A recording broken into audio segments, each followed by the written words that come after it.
What's up, world? Welcome to a new episode of the BrandonJaneauShow. As you already know, I am Brandon Janeau, and like always, you can find my podcast on all podcast platforms. If you're trying to just listen, it's on all podcast platforms. Go listen to it. I hope you guys enjoying it. Rate, review, all on podcast platforms. Comment, do it all, man. I would love it so much. If you want to see the video with me talking, YouTube, Brandon Janeau Show.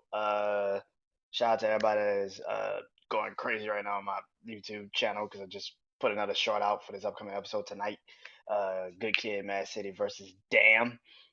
It's gonna be dropping tonight, and so many people are literally going crazy on that uh, short right now. So if you are subscribing or following anything, man, thank you, appreciate it. Hope you guys enjoy it when it comes out tonight. I got so many things, and also obviously social media is Brandon Janeau Show on Instagram and TikTok. I got a post pretty much my recap of the podcast episodes I did this week, last week I should say, and get ready for this upcoming week. And I hope you guys enjoy that. Well, let's get into it because today is a life and times with music. Like I said yesterday, a lot of I gotta start doing these podcast episodes because the app I'm using is starting to say, hey, we're not gonna, be dropping episodes every week these upcoming weeks because Christmas is around the corner and New Year. So you gotta hurry up and get these episodes up. And so be cautious of it. So I am about to work my ass off these next couple of days and get these episodes up and loaded and done. But first, I gotta record them. So hope you guys bear with me for these upcoming episodes. Yesterday I did 3 episodes. Yesterday, today I'm gonna try to do two, maybe three, depending on how NFL goes tonight. But these I'm gonna try to do these next 2 episodes. This is pretty easy. This album, Life and Times of Music. I'm doing an album. I said I would do it after I did. I actually did the Damn Good Kid, Mad City versus Damn review. So here we go. So today I should say, I will be doing an album. Yesterday I did the weekend. I did the entire episode on the weekend. Well, right now I'm about to get into an album from another one of my favorite artists.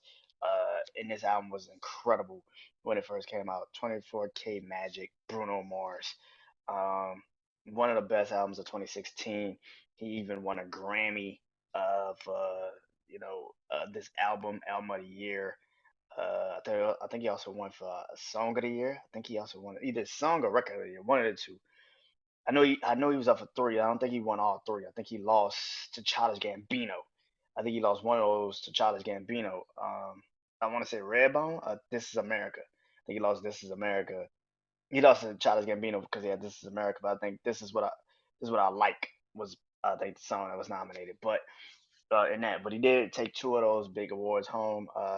So yeah, this album was incredible, man. 2016 was a great year for music. The Weeknd dropped Starboy, Drake dropped Views, and Bruno Mars dropped this.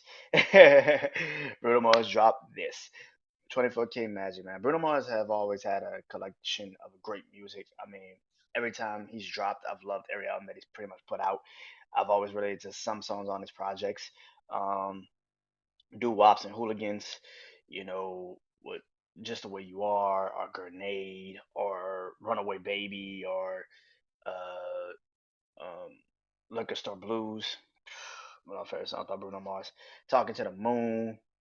Yeah, man, that album was incredible. Count on Me.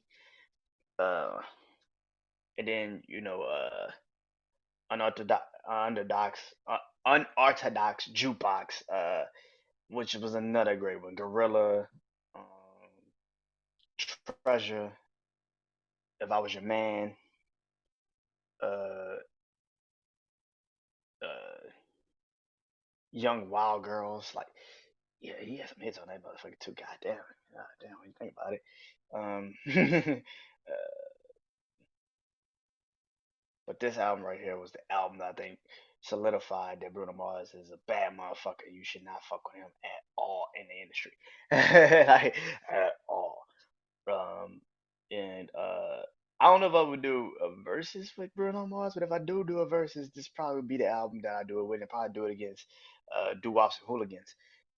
If I really, yeah, I might do it with Doo Wop Zoo again. So this might be one of the albums I do a versus with Bruno Mars with, because both of those albums were incredible, and they're very short, and I can really get into them. So, um, but let's get into it. As I say, 2016, Bruno Mars actually started this era of what 2016 was going to be. 24K Magic with 2015's hit Uptown Funk. If you actually listen to 20 Uptown Funk, this is kind of what the beginning of the 24K Magic sound was gonna become, and he did it in an incredible way. And then the first single off of the project is actually the title track of the entire album, 24K Magic. I remember seeing this video on. I forgot. This is again 2016, so videos were literally limited on TV. But I remember watching it and being like, "Yo, this shit is crazy." He's in Vegas with his dudes, man, with the hooligans, and they're just going up and down Vegas, going crazy, man. This man has a guy literally driving in the Vegas pool, the massive, the incredible Vegas pool that they always have on certain videos and fights and shit. The montage, pool. Uh, he's got a guy that's literally jet skiing on the fucking thing. It's like, what the fuck is this? Like, this shit was so crazy, man. 24K Magic, the song was such an incredible hit. It starts off this album so well. It actually creates the energy out the gate, and you think, man, this is what this album about to sound like. Shit, like shit. Um, it was an incredible song, man. An incredible song.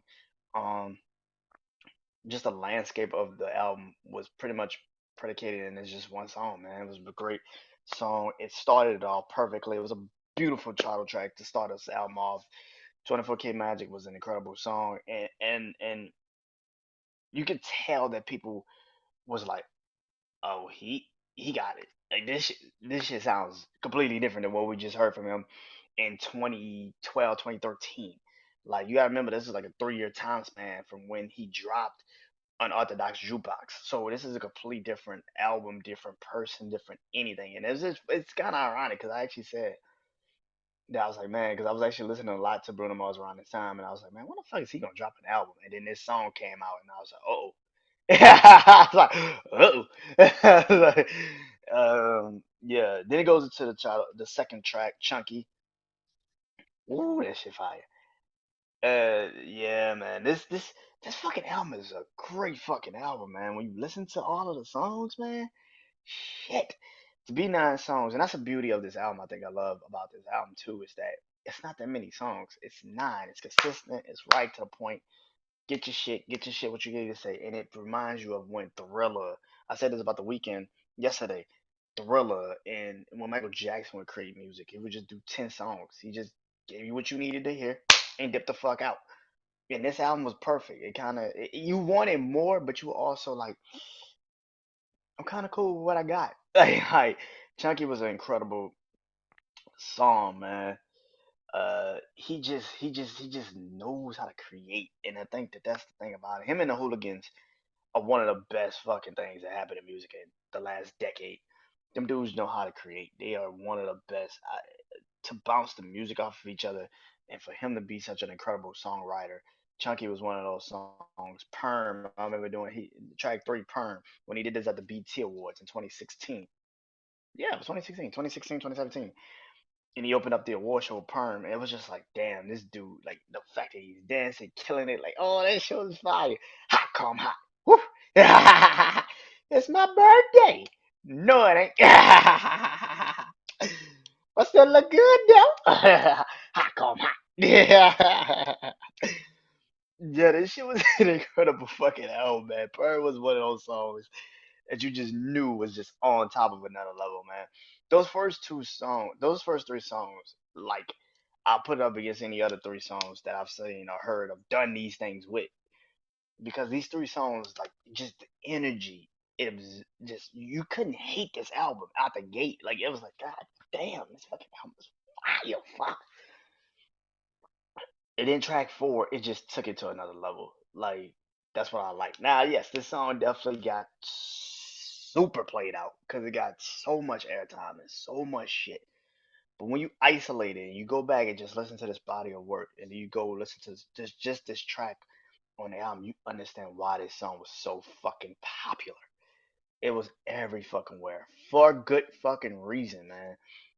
That's what I like was just a different type of level of video. Then you see him perform it, and he performs at the Grammys, and you could just tell how this song was just a hit. I think it was a little bit of it was an homage to the old school, but it's also a little bit ahead of its time because I think a lot of artists nowadays can't even put a song like that together where you you get the nostalgic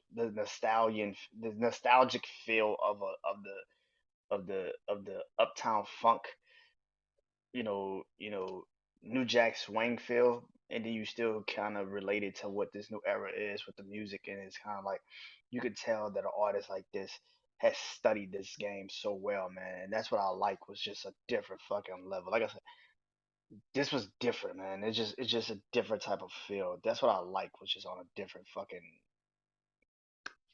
platform when it came to music. And the way Bruno just continuously creates this music, I feel like this album just it embodied why 2016 was different than any other music year for me in a sense, but also why he's different and when it comes to a lot of artists because a lot of artists they give this is why I say it was the best because this was one of the best albums. He literally went old school this entire album and we didn't complain about it not one bit. He didn't go sample shit. He made it like a new modern day old school feel. He made it like a new modern day New Jack Swing, and I think a lot of people propagate that a lot. And if you actually came with New Jack Swing, if you know growing up in the '90s, like I did, New Jack Swing was just a different type of level, man. New Jack Swing was just a different type of level. Um, which goes into Versace on the floor. The video was cool. Sorry, the video was cool. Uh, and that's what I want to do when it comes to the song. I'll just throw the pin down. Versace on the floor was just a different type of level with the music too, man. Um, the way he created this song and the, the ability that he has when he does songs like this. The video too sold me automatically. I mean, Zendaya is literally in this music video. That's like, yeah, you couldn't lose with this music video either. Like, you couldn't lose with the music video. And the song was such a great song. When I first heard it, I was like, yeah, this shit fire, man. I was like, again, this motherfucker don't miss. Track six is probably my favorite song off this project, and it is straight up and down. It's my favorite song off this project. It's not even close. I love a lot of these songs, but straight up and down for some apparent reason, when I first heard it, it just was like this shit hit different. It felt like the '90s. It felt like that old R&B I grew up on. You know what I'm saying? Like that Tevin Campbell kind of can we talk and like it felt like that, old Usher. Like it just felt like that to me, man. It felt like some old guy, new edition, you know. And it was just like, yeah, this shit hit different, man. And I love this about this song. That's probably why I loved it so much because it reminded me of what I grew up on. And Straight Up and Down is one of those songs that you just automatically know when you hear it. You instantly gravitate towards it when you hear it, and it just has that feel, man. Track seven, Calling Out My Lovelies is the dopest song because it's such a funny ass play on words. It's so funny when you listen to the song. He's trying to be a player, but it's just like he's still pining after this one person, this one girl, man. And then you hear Holly Berry. You got Holly Berry on this song. There ain't that many motherfuckers that can pull off getting Holly Berry on any song, let alone like so to have Holly Berry on the end of this song speaking on the oh man, that shit instant win. Um Track 8, Finesse. Everybody knows the remix to Finesse, and that's what Cardi beat. But actually, again, the videos also won this album to me. These videos for this album was incredible. You go and like he literally showed you that this is about the '90s, and he goes back to one of the childhood shows I grew up on in the '90s, 11 Color. Finesse with the music video with Cardi B, it's like you see that this is what that album was about. It was incorporating what he learned and grew up on, and that's the '90s, man. And Finesse is one of those songs, man. Everybody, like I said, everybody knows the remix. The song entirely is just incredible. The original and the remix. Both songs are incredible. Would have made the video better if he had actually somebody from 11 Color, like Jim Carrey or Jamie Foxx or somebody come actually out or something, do something with him. But hey, man, all in all, man, Finesse is a fucking incredible song. Too Good to Say Goodbye. Again, perfect closeout. It's perfect. It ends this whole project. This is a short episode because this album is short, but it's not a short episode because I could talk about this album for a good bit. Bruno Mars is one of the best artists in the game, man. He's one of those guys. People can hate on it, say whatever. I've heard even people call him a culture vulture, all of this shit. But you cannot deny that this man is one of the best fucking. He's the closest thing to Prince we got. Not Michael Jackson, Prince. He's the closest thing to Prince we got. He plays his own instruments. He writes his own songs. He creates his own shit. He does his own shit. He's the closest thing to Prince we got in this era. And for people that try to always, and I always said this, Bruno Mars is like Prince. The Weeknd is like Michael Jackson. If I had to pick like that, and I know people gonna get on here and they gonna see this when I post it, and they're gonna say Chris Brown, Michael Jackson. What the fuck you talking about?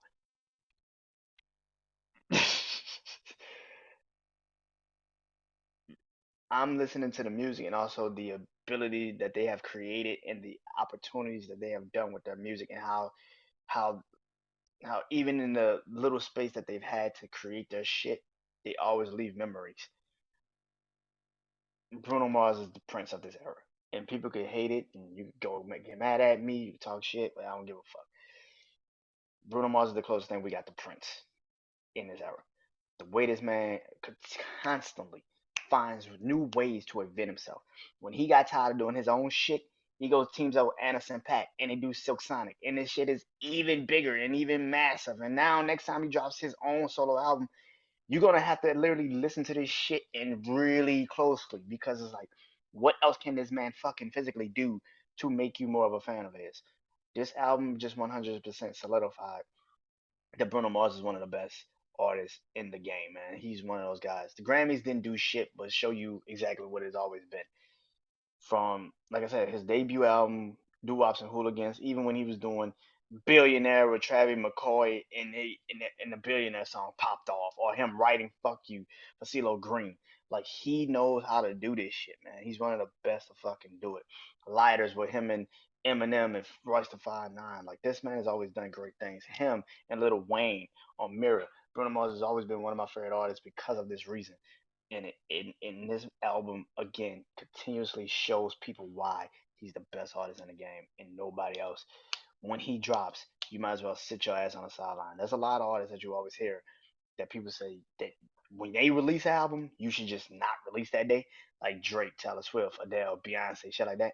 Bruno Mars is that artist that if you are an artist, don't drop on his day because his shit is going to eventually overtake your sound and he's going to completely wipe you off the face of the music. So he's one of those guys. He's one of the best to ever do it, man. And yeah, he's the modern day Prince. I really do feel that way, man. And like I say all the time, man, I hope you guys enjoyed this. I got one more Life and Times music to record for the end of the year, or two, because I got to do the music review show of 2022. But next one up is My Beautiful Dark Twisted Fantasy, Kanye West versus Graduation. Oh, it's going down. It's going down. Until then, man, hope you guys enjoy this. Peace.